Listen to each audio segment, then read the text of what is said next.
Demi Tuhan, saya berjanji bahwa saya akan memenuhi kewajiban dengan sebaik-baiknya dan seadil-adilnya dan seadil-adilnya sesuai dengan peraturan perundang-undangan sesuai dengan peraturan perundang-undangan. 580 anggota DPR RI resmi dilantik kemarin. Dan setelah melewati rapat perwakilan partai politik, Ketua DPP PDIP Puan Maharani kembali terpilih menjadi Ketua DPR RI. Di pidato pertamanya, Puan berjanji menjadikan DPR terbuka pada masukan dan kritik dari masyarakat. Atas nama seluruh anggota DPR RI, kami juga mengundang partisipasi dari seluruh komponen masyarakat, media massa, pers, kaum intelektual, akademisi, mahasiswa, LSM, ormas, dan lain sebagainya untuk ikut memberikan masukan, pandangan, dan kritik terhadap berbagai kebijakan negara yang akan diambil. Berikanlah pandangan, saran, dan kritik yang ikut mencerdaskan kehidupan bangsa. Baru dilantik, sorotan pun tertuju pada sejumlah wajah baru. Seperti periode sebelumnya, sejumlah artis turut mengisi kursi di DPR.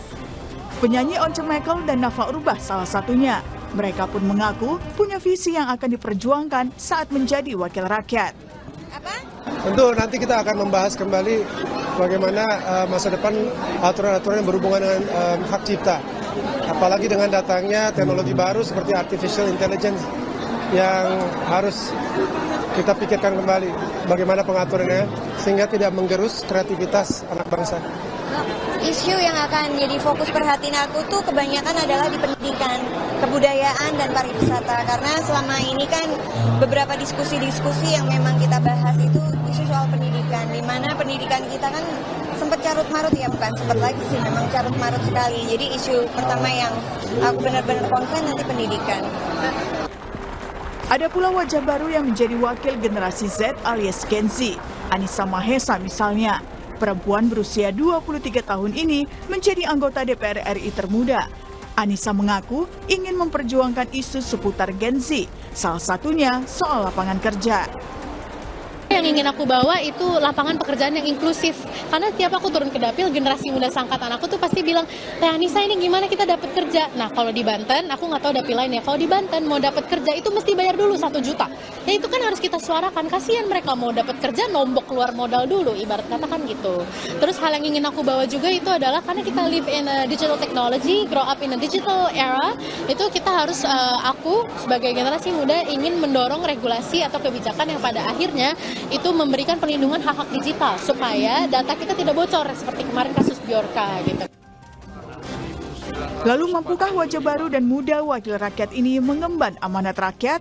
Tim Liputan Kompas TV.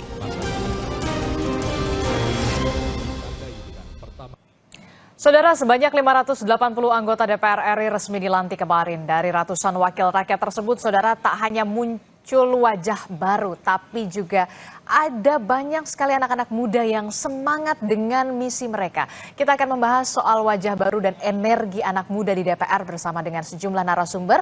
Sudah ada anggota DPR RI dari fraksi Partai Demokrat bersama Hillary Brigita Lasut. Selamat pagi, Hillary. Selamat pagi. Halo, kemudian juga ada anggota DPR dari fraksi Partai Golkar, ada Abraham Srijaya. Selamat pagi, Abraham. Selamat pagi semuanya. Ya, kemudian juga di studio ada pengamat politik dari Universitas Al-Azhar Indonesia, ada Kang Ujang Komarudin. Selamat pagi, Kang Ujang. Selamat pagi, Mbak Desi, Bang Abraham, Mbak Hillary.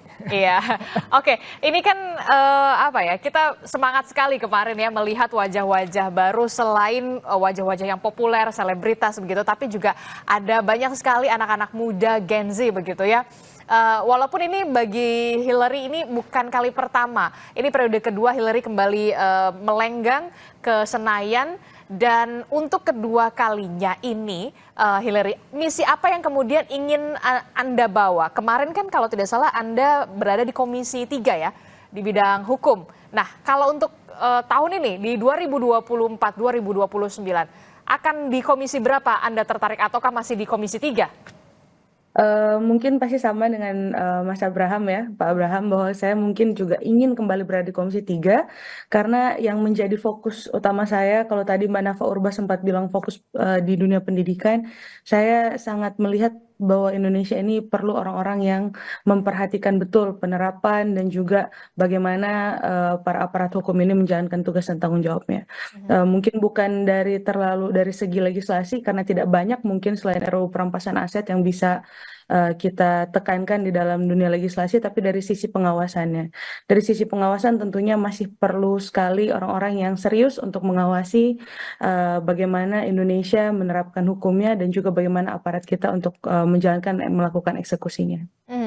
Menarik sekali Anda menyinggung soal perampasan aset begitu ya, yang sampai saat ini juga masih belum jelas begitu arahnya kemana. Apakah ini akan didorong kembali oleh Anda dan juga teman-teman di Komisi 3 jika nanti memang Anda ditempatkan di Komisi 3, Hillary? Saya rasa mungkin ketika dalam RUU perampasan aset itu masih terbuka untuk ada masukan dan juga mungkin ada beberapa sedikit revisi terhadap beberapa klausul yang menjadi kontroversi, saya rasa tidak menutup kemungkinan RUU perampasan aset bukan hanya disuarakan oleh saya, tapi juga Mas Abraham dan beberapa anggota Komisi 3 lainnya sekiranya kami bisa ditempatkan di Komisi 3. Dan karena ini jadi fokus dari masyarakat, tentunya untuk dibahas menjadi salah satu poin yang sangat menarik, dan tentunya secara politis juga ini sebenarnya cukup menggigit karena para anggota dewan sebenarnya mendapatkan keuntungan dari mendukung RUU perampasan aset karena dapat meraih simpati dari masyarakat, sehingga saya rasa tidak menutup kemungkinan pasti RUU perampasan aset ini menjadi salah satu RUU yang cukup hot untuk dibahas. Oke, baik. Saya ke Abraham.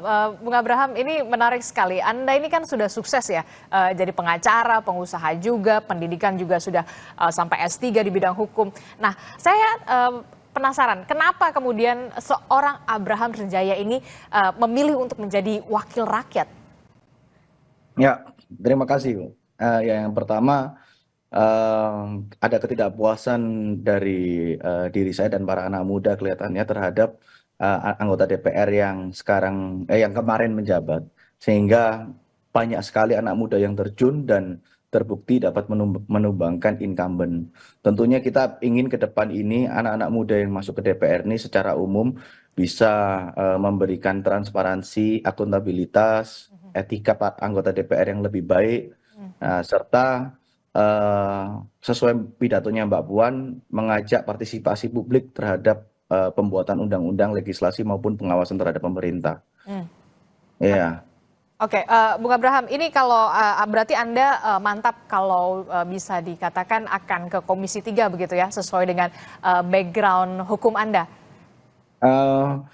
Saya itu keputusan di ketua umum dan ketua fraksi, namun saya meminta karena memang ada tujuan tersendiri dari saya kenapa kok saya mau masuk di Komisi 3. Termasuk kebetulan RUU perampasan aset ini masuk dalam disertasi saya S3. Saya punya pandangan yang agak berbeda terhadap masyarakat pada umumnya. Apa itu? Jadi, RUU perampasan aset ini tujuannya adalah untuk mengembalikan kerugian negara yang dialami pada tindak pidana korupsi. Sebetulnya esensinya adalah itu. Tapi apa yang ada di RUU perampasan aset hari ini itu adalah tindak pidana secara general. Jadi bukan hanya korupsi, tapi seluruh pendapatan yang secara ilegal itu dapat dilakukan perampasan aset. Dan ini sangat berbahaya karena bisa berpotensi untuk terjadi penyelewengan penegakan hukum. Maka dari itu saran dari kami adalah bukan rancangan undang-undang perampasan aset ini disahkan, namun direvisi undang-undang tidak pidana korupsi dengan memasukkan perampasan aset di dalamnya. Oke. Nah, itu yang seharusnya dilakukan. Karena rancangan undang-undang perampasan aset ini sifatnya general. Artinya apa? Terkait tindak pidana lain selain tindak pidana korupsi juga dapat dilakukan perampasan aset yang pada umumnya sekarang penegakan hukum masih belum berjalan dengan seyogyanya, kurang lebih. Oke, Ya. tapi kemudian yang saya tanyakan adalah ketika ini kan masih bersemangat begitu ya, semangatnya optimismenya menyala betul ya ibaratnya ya kalau kata Gen Z gitu ya, menyala abangku gitu. Tapi bagaimana kemudian ketika pandangan-pandangan Anda ini kemudian terbentur dengan pandangan politik setiap partai politik atau fraksi Anda? Nah, makanya RUU perampasan aset ini harus dibahas dulu. Kan saya lihat selama ini RUU perampasan aset ini hanya mencuat, ayo RUU perampasan aset, tapi nggak pernah dibahas. Bahkan saya pengen tanya kepada teman-teman yang di fraksi, sebelum kita memberikan pendapat, lebih baik dibaca dulu RUU-nya. RUU-nya dibaca dulu dan dibahas dulu. Nah, apa yang kita mau bicarakan, apa yang kita mau debat kalau RUU-nya aja belum pernah dibaca sama mereka, kan gitu. Oke, Ya. jadi Mbak Hillary, sebenarnya apa sih kendalanya? Memang kalau dari beberapa pembahasan, walaupun di saat mencuatnya RUU perampasan aset ini saya sudah dipindahkan ke Komisi 1, saya melihat bahwa ada potensi di mana malah RUU perampasan aset ini bisa menjadi alat politik. Nah, ini yang perlu kita khawatirkan mengingat posisi Indonesia saat ini di mana pemerintahannya sudah hampir tidak ada oposisi ya. Tentu fraksi-fraksi juga para wakil rakyat ini harus berpikir dengan baik bagaimana di bawah politik kapal besar, kita harus bisa tetap menyuarakan aspirasi rakyat tanpa tekanan. Nah, ini yang menjadi satu hal yang mengkhawatirkan. Kebetulan S3 saya juga sama, berhubungan juga dengan tindak pidana korupsi, dan bagaimana undang-undang itu kemudian bisa mudah dipakai untuk menjadi alat politik, dan juga untuk kriminalisasi. Ini salah satu alasan mengapa Cak Imin pernah bilang bahwa aparat hukum atau juga sistem hukum di Indonesia tidak memungkinkan untuk adanya oposisi. Nah, ini yang kita kaitkan, jangan sampai RUU perampasan aset ini malah mungkin bisa menjadi alasan kenapa hampir tidak ada oposisi di dalam parlemen. Misalnya, itu menjadi hal yang sangat kita khawatirkan saat ini, khususnya sebagai generasi muda yang sudah ada di dunia politik, yang ya cukup berpengalaman dan saya sudah pernah ada di dalam. Bagaimana kita melihat bahwa tidak mudah untuk seseorang menyampaikan aspirasi dan suaranya, walaupun dia anak muda, karena bagaimanapun juga secara hukum di Indonesia, ketika kita mencari celahnya, ketika kita mencari salahnya, mencari kurangnya, seseorang itu pasti bisa ditemukan salahnya, kurangnya. Bahkan ketika kita salah bicara saja, toh ternyata bisa dijadikan mungkin penistaan agama, bisa dijadikan pencemaran nama baik, dan lain sebagainya. Ini menjadi terlalu mengkhawatirkan ya, sehingga jangan sampai RUU perampasan aset ini bukan membela nasib dan hak masyarakat, tapi ternyata malah menyandra penanggung jawab aspirasi rakyat untuk menyuarakan aspirasi rakyat dengan lantang karena takut terlalu banyak pintu kriminalisasi. Padahal di Indonesia ini undang-undang tipikor khususnya yang paling ditakuti oleh para politisi. Biasanya itu undang-undang tipikor sudah dirubah menjadi delik material ya, di mana harus ada kerugian negaranya. Bukan seperti di zaman dulu ya, tidak ada kerugian negara, potensi-potensinya saja bisa dijadikan pintu kriminalisasi. Nah, ini yang membuat kita khawatir, dan jangan sampai RUU perampasan aset ini bukan malah menguntungkan rakyat, tapi ternyata malah merugikan rakyat. Oke, menarik sekali saya melihat pagi-pagi dua nama ini, dua wajah ini, walaupun Mbak Hillary kita tahu ini merupakan periode kedua, tapi ini langsung Abraham, kemudian Hillary juga langsung tegas mengatakan menyinggung soal RUU perampasan aset. Padahal saya baru mau menyinggung soal bagaimana akan seperti apa nanti ke depannya. Tapi langsung des semangat sekali gitu. Optimisnya saya senang sekali. Tapi begini, apakah optimis ini akan berlangsung di awal saja atau seperti apa nanti Anda melihatnya? Kalau yang sudah nih, Kang Ujang. Ya, saya melihat pertama positif dulu ya, bagaimana anak muda ingin punya kontribusi besar dalam konteks pembangunan bangsa melalui legislasi itu. Nah, kalau kita lihat bayangan saya dulu, misalkan ketika Nadiem jadi menteri itu saya senang, anak muda, tapi di tengah jalan juga nggak bagus. Oleh karena itu tadi kalau di awal Mbak Hillary, Mas Abraham punya konsepsi, ya, punya ide dan gagasan dalam konteks membangun bangsa dalam katakanlah pembangunan sebuah undang-undang, maka itu perlu dilanjutkan. Jadi jangan sampai kendor di tengah jalan. Karena biasanya kalau sudah berhadapan dengan praksi ini agak sulit. Nah, itu tadi yang saya bilang. Saya dari 2011 sampai 2016 saya pernah jadi staf khusus ketua DPR juga, agak sedikit paham terkait dengan formulasi itu. Karena banyak senior saya, banyak teman-teman saya juga di DPR yang lama juga mengatakan ketika sudah keras, ketika ditelepon oleh ketua umum partai juga diam, nggak bisa apa-apa juga. Dan ini terjadi di hampir semua partai. Karena pengendali dari semua itu partai politik yang ada dalam praksi. Tetapi tadi kita tidak boleh membatasi ya potensi-potensi beliau-beliau itu. Potensi itu harus tumbuh kembang menjadi sebuah produk legislasi yang memang mumpuni, yang punya kualitas.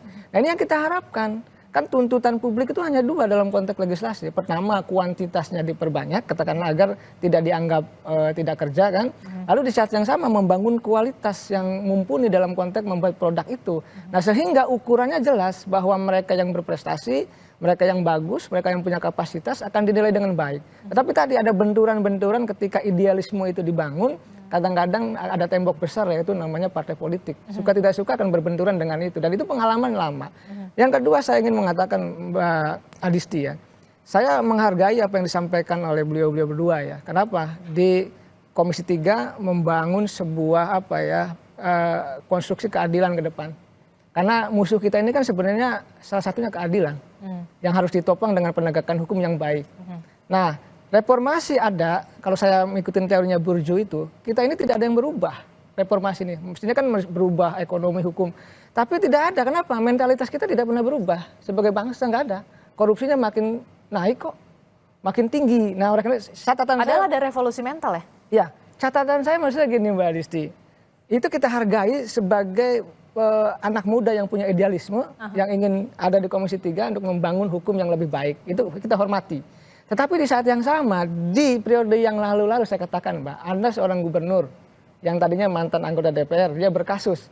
Anaknya jadi anggota DPR di Komisi 3 dan mengamankan kasusnya sang gubernur ini. Tetapi dua-duanya masuk penjara juga. Yang satu disikat oleh kejaksaan, yang satu oleh KPK. Ini pengalaman, saya tidak mau sebutkan orangnya dan partainya mana, tapi terjadi. Tetapi saya tidak mau seudon, saya meyakini Mbak Hillary, Bang Abraham adalah anak muda potensial yang punya kapasitas yang oke, ingin membangun bangsa melalui hukum di Komisi 3. Saya meyakini saya termasuk yang optimis dalam konteks itu. Anda termasuk juga yang optimis, saya juga optimis begitu dengan dua anak muda, ada Mbak Hillary dan juga ada Mas Abraham juga di sini. Nah, ini juga yang kemudian menjadi pertanyaan kita semua nanti setelah jeda, tapi ya dijawabnya Mbak Hillary dan juga Mas Abraham. Karena gini, DPR ini kan selama ini dikritik ya, karena dianggap kurang bisa peka mendengar suara aspirasi rakyat kecil. Sebagai anak muda dan anggota baru DPR, apakah Anda yakin nantinya bisa mengubah anggapan tersebut menjadi DPR yang bisa peka terhadap aspirasi rakyat dan juga mendengar aspirasi rakyat? Jangan dijawab dulu, usai jeda kami akan kembali. Tetaplah bersama kami.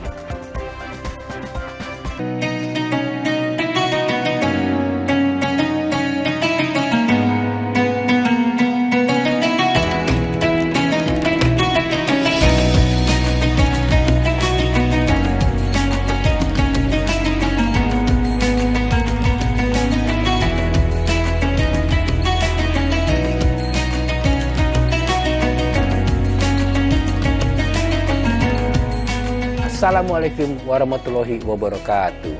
Setelah menjalankan ibadah puasa selama bulan Ramadan, kita sambut hari yang suci dengan penuh kebahagiaan. Mari rayakan kebersamaan di hati. Eratkan silaturahmi di hari yang fitri. Selamat Idul Fitri 1445 Hijriah. Minal aizin wal faizin. Mohon maaf lahir dan batin. Wassalamualaikum warahmatullahi wabarakatuh. Raih kemuliaan.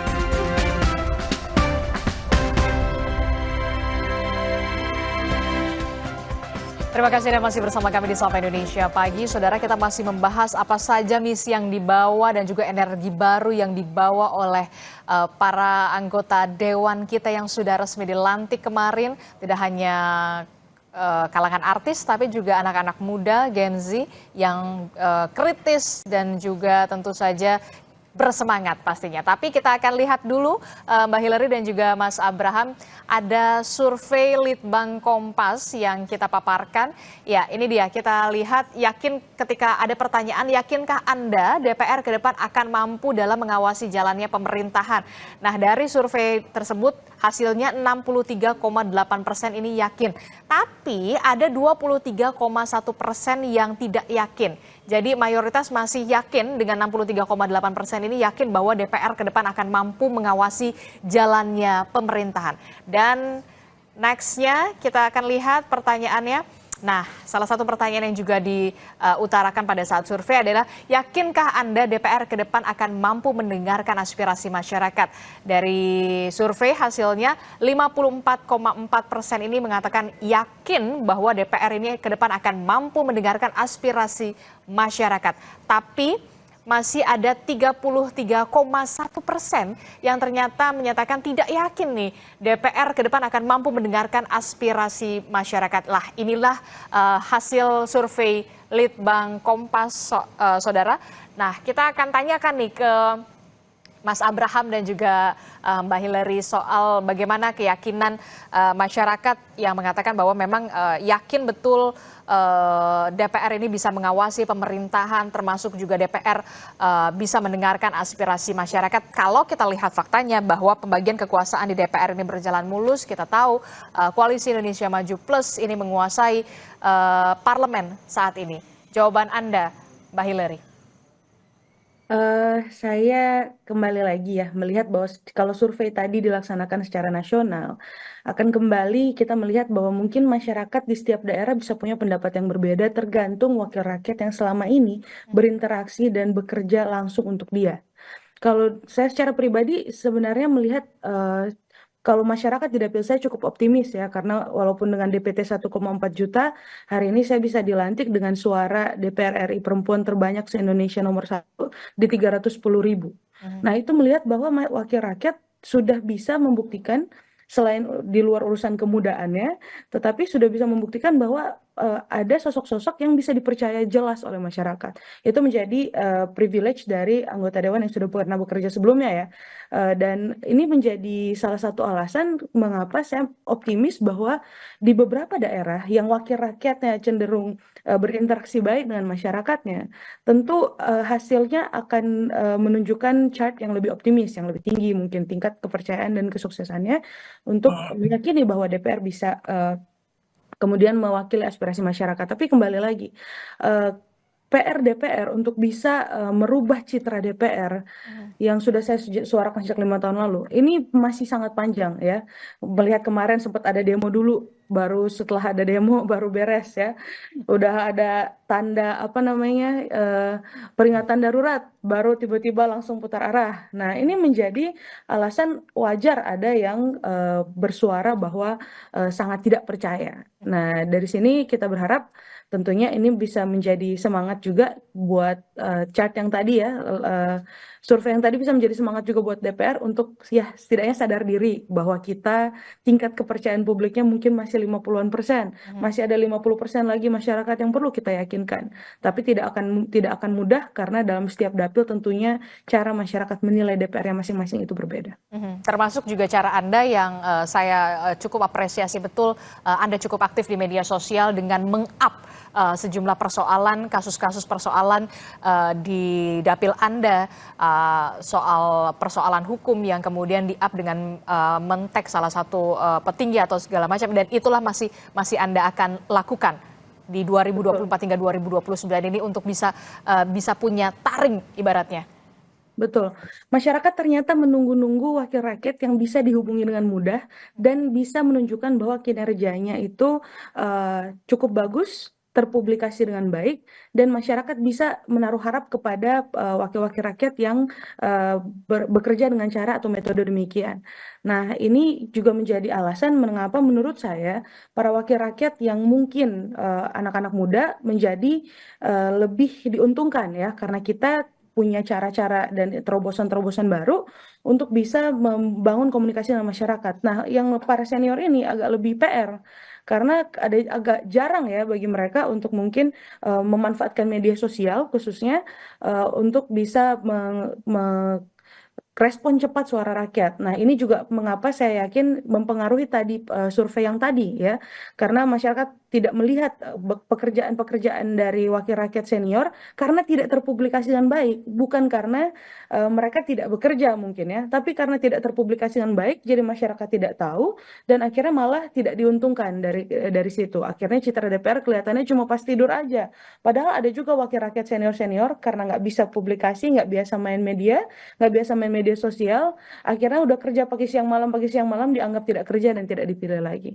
Nah, itu jadi salah satu hal yang menurut saya perlu diperbaiki mungkin dari DPR dan mungkin menjadi tugas dari anak-anak muda untuk menginspirasi supaya para senior ini bisa mungkin berkembang sesuai dengan perkembangan digital dan akhirnya mempercayakan media sosial, media massa untuk mempublikasikan kinerjanya. Oke, menarik sekali. Apakah ini juga akan diikuti oleh Mas Abraham Srijaya soal bagaimana memanfaatkan media sosial untuk bisa menyerap aspirasi rakyat, suara rakyat, terutama dari kalangan muda ataupun warganet begitu di dapil Anda, karena kan paling cepat itu kan paling ke media sosial begitu ya, dengan men-tag Anda ataukah kemudian Anda bisa meng-up itu supaya bisa teratensi dengan baik begitu ketika nanti ada warga atau rakyat yang punya persoalan hukum. Apakah nanti Anda akan melakukan metode semacam itu atau seperti apa nanti, Mas Abraham? Ya, Mbak. Jadi tadi survei yang ditunjukkan oleh Mbaknya itu kan survei lembaga DPR secara keseluruhannya. Jadi rendah. Jadi kita pun juga barusan dilantik menjadi anggota DPR 1 hari dan kita melihat memang tingkat kepercayaan terhadap DPR sebagai lembaga itu memang masih salah satu yang rendah ya. Tapi saya sangat optimis dengan kemarin dilantik banyak sekali anak muda yang masuk dan saya lihat banyak yang fresh dan punya pemikiran-pemikiran sendiri. Tapi bagaimana lembaga DPR ini bisa menjadi lembaga yang dipercaya oleh publik itu sebetulnya harus dimulai awalnya dari sistem pemilu kita dulu. Sistem pemilu kita dulu, saya berharap sekali nanti di 5 tahun ke depan ini Komisi 2 bisa ikut merevisi undang-undang pemilu sehingga pemilihan umum tidak brutal seperti kemarin. Apa yang menurut Anda perlu direvisi? Jadi sakit hati dari mungkin yang seperti saya selalu bicara realitas ya, realitas di lapangan ini penggunaan logistik uang itu masih sangat masif di lapangan itu. Sehingga apabila masyarakat sudah dibayar, wakil rakyat akan beranggapan gue udah bayar lu. Jadi ya lu jangan berharap untuk aspirasinya diterima.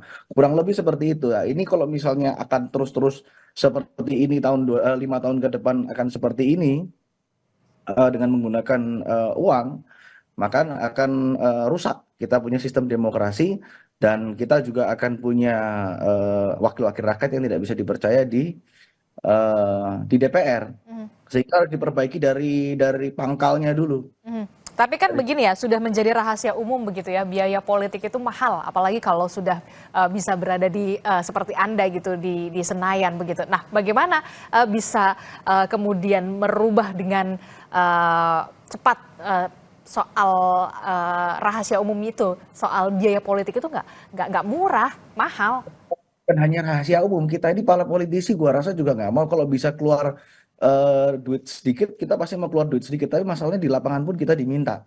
Tapi apa yang harus dilakukan? Yang pertama adalah undang-undang pemilunya mungkin kalau ini pendapat pribadi saya ya, saya tidak mewakili fraksi, pendapat pribadi saya adalah pemilihannya dari terbuka harus dirubah menjadi hybrid. Minimal menjadi hybrid atau bahkan tertutup. Itu menurut saya ya. Karena apa? Supaya tidak terjadi hal-hal yang kemarin. Kita bisa fokus terhadap mengkampanyekan partai dan program-program yang akan dilaksanakan apa untuk kedepannya. Tidak membabi buta, tidak siapa yang lebih besar, khususnya dapil saya ini, dapil DKI ini, dapil yang neraka betul ini. Jadi ke depan ini nanti wakil-wakil rakyat yang bisa maju itu betul-betul wakil rakyat yang kompeten dan masyarakat bisa percaya dengan wakil-wakilnya di DPR. Oke, Mas Abraham, ini kan ada 3 RUU yang kemudian belum belum selesai lah ibaratnya kemarin di periode 2019 hingga 2024 ini ada RUU perampasan aset, RUU perlindungan pekerja rumah tangga, dan RUU masyarakat hukum adat begitu ya, kalau tidak salah ada 3 RUU. Nah, menurut Anda yang paling prioritas yang pertama dulu harus diselesaikan ini yang mana dulu?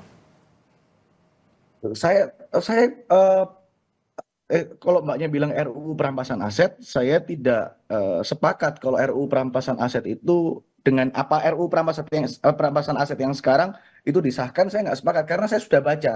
Yang harus dilakukan adalah revisi undang-undang tidak pidana korupsi dengan memasukkan perampasan aset di dalamnya. Nah, itu yang saya sepakat karena itu extraordinary crime harus punya extraordinary solution, yaitu perampasan aset. Kalau RUU perampasan asetnya sendiri, saya nggak setuju, Mbak, karena itu bisa menjadi alat sandera, bukan hanya terhadap politisi, tapi masyarakat pada umumnya. Dan itu bahaya sekali itu bahaya sekali. Apa yang membuat Anda bisa menjadi alat sandera menurut Anda? Saya kasih contoh ya, ini kasih contoh, karena ini disertasi saya. Misalnya Mbak Hillary dan Pak Ujang partneran dalam suatu perusahaan, awalnya mereka partneran satu perusahaan dan tidak ada masalah. Selama ini Hillary mengambil uang dari perusahaan untuk kepentingan perusahaan ke rekening pribadinya. Suatu saat Pak Ujang berantem dengan Hillary dan melaporkan Hillary ke pihak kepolisian karena mentransfer uang itu ke rekening Hillary secara pribadi, lalu dilaporkan penggelapan dalam jabatan. Apabila RUU perampasan aset diterapkan tindak pidana secara keseluruhan, itu bisa dikenakan loh Hillary kena perampasan aset. Karena ada kerugian, ada keuntungan secara ilegal yang diambil oleh Hillary dari perusahaan. Dan perampasan aset itu bisa diterapkan. Dan ini bisa menjadi alat peras. Ya kan, kalau mau damai kira-kira harus keluar duit berapa kan, kira-kira gitu. Ya, ini bahaya sekali. Itu barusan satu hal ya. Ini barusan satu hal. Belum kita bicara yang lain ini. Nah, saya kasih contoh lagi. Jadi harus ada yang diperjelas dulu di sini ya. Harus ada yang diluruskan dulu. Harus spesifik. Tidak bisa tindak pidana secara general. Harus tindak pidana korupsi.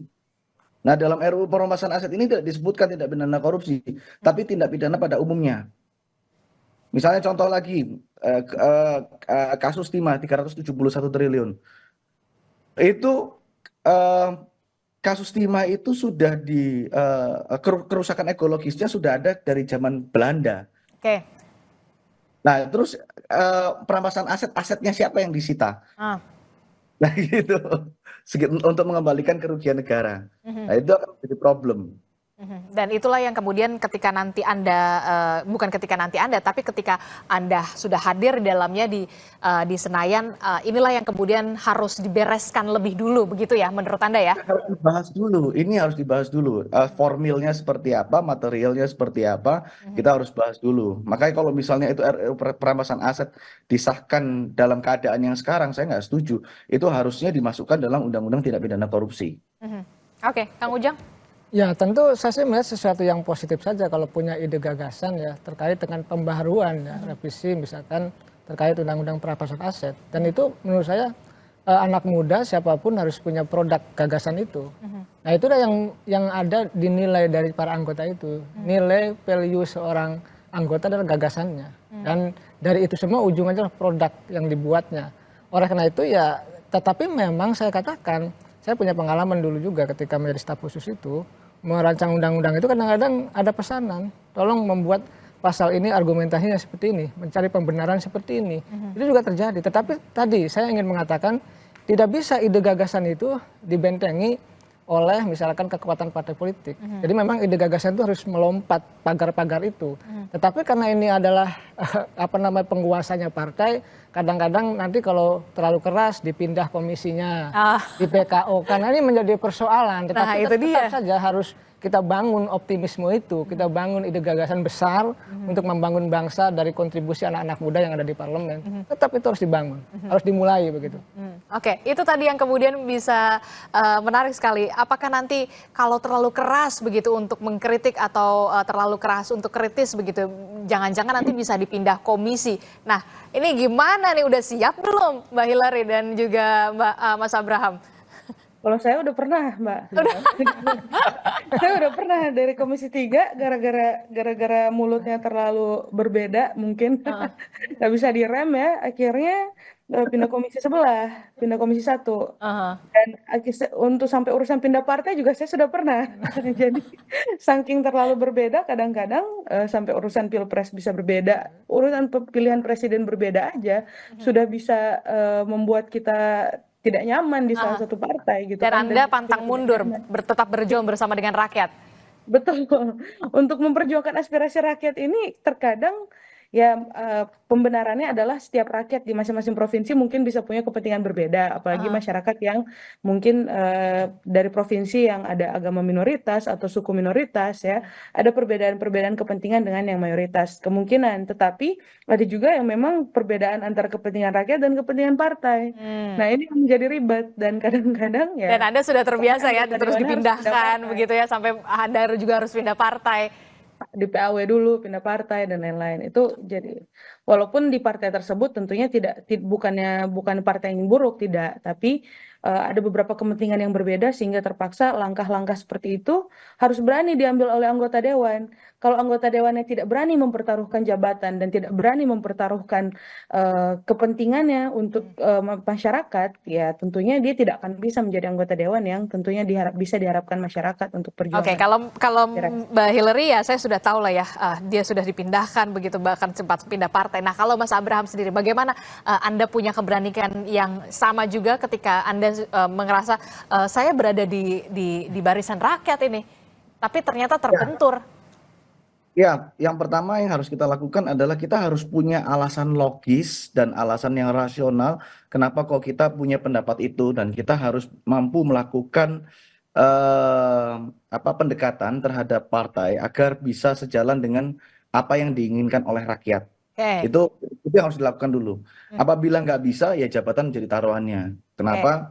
Saya juga selalu bilang ke teman-teman pengusaha pada umumnya, teman-teman jangan jadi anggota DPR. Jadi anggota DPR itu ternyata nggak enak.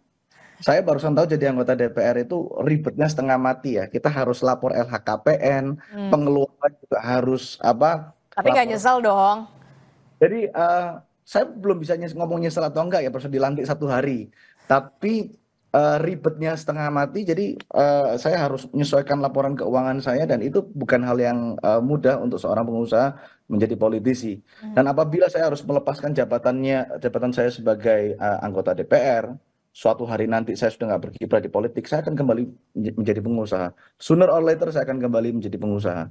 Saya hanya ingin membuat sistem di Indonesia ini lebih baik. Saya bisa menjadi corongnya bagi anak-anak muda khususnya dari Partai Golkar. Tapi tentunya saya berharap teman-teman fraksi Partai Golkar bisa membawa amanah yang diberikan oleh rakyat dengan baik. Nah kalau dipindahkan komisi berani juga, sudah siap? Nggak ada masalah.